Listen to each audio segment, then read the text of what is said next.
Hello everyone, Northwest Saws here, and I've got another interesting McCulloch chainsaw on the bench today. This is a Super 55. It was manufactured in 1957. This one has been sitting in an attic of a former McCulloch dealership actually for years.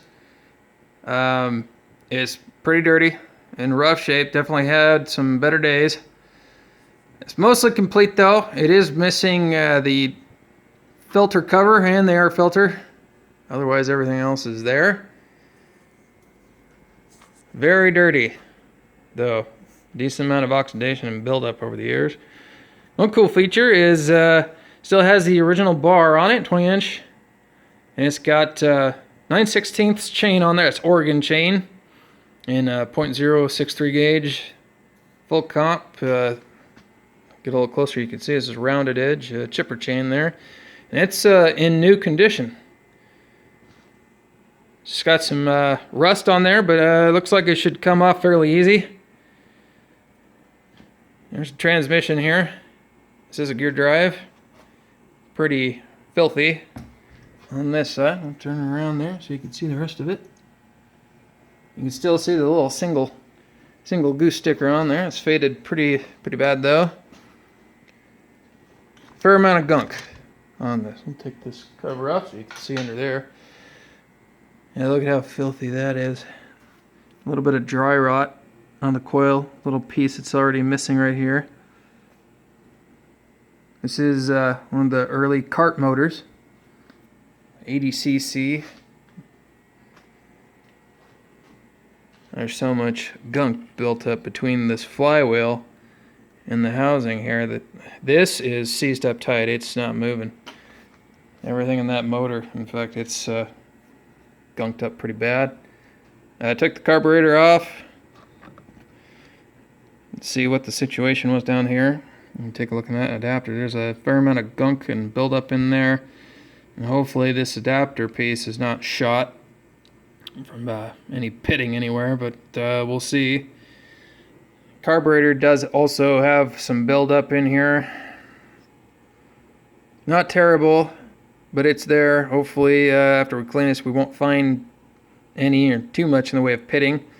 And mostly what I'm concerned about is there being pitting inside here.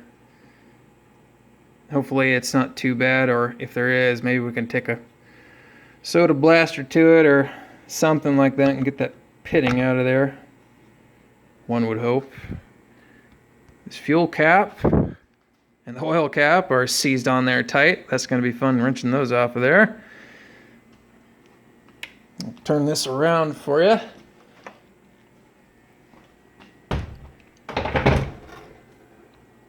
There we go. You can get a view the other side of the transmission here and the starter. Again, the starter is pretty corroded up, gummed up. But the good news is that taking off this starter, I can kind of take a look in the transmission here. And the transmission looks fantastic. A little bit of gear oil still left in there. Everything looks great. There's no corrosion, no rust, nothing. So the gaskets and everything here have been intact in good shape. It kept crap and moisture from getting into this transmission.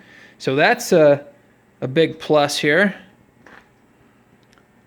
And you can see, hopefully you can see, yeah, there you go, the old logo on this bar. So that's kind of cool. And another cool thing about this is this has got Studite on it. I don't know when it was done.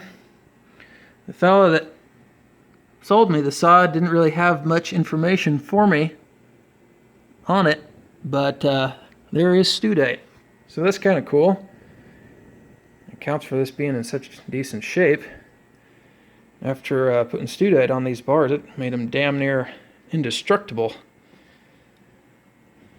So we're gonna have a fair amount of cleaning to do on this. There's just a fair amount of work in general. We're gonna have to completely go through this, take the tank off, see if we can't come up with some new gaskets. If not, it's not the end of the world. We'll just make our own. But this is going to take some work, and hopefully there's not too much crud that's gotten into the motor itself and caused any pitting or anything like that. I don't expect to see anything like that. These old kart motors are fairly sturdy and, well, much better than a lot of the stuff you're going to find nowadays anyway. So I'm hopeful. But looking in through the exhaust there, you can already see a fair amount of crud. Not terrible though, so we'll see. We'll take the head off of this here and see what we find underneath there and see what we have to do. Here's the muffler, which is actually not terrible. A little bit of rust right under in here. We need to take that cover off and see the extent of the rust. But otherwise, not terrible. Not terrible. So,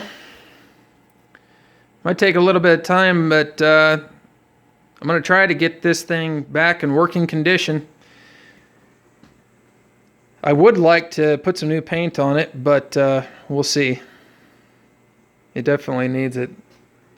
Pretty much all the paint on here is flaking off from having sat from so many years under the moisture and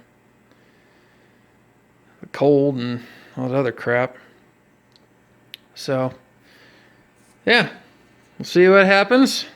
Hopefully get this thing running again. So, hopefully you'll see me making a part 2. Stay tuned.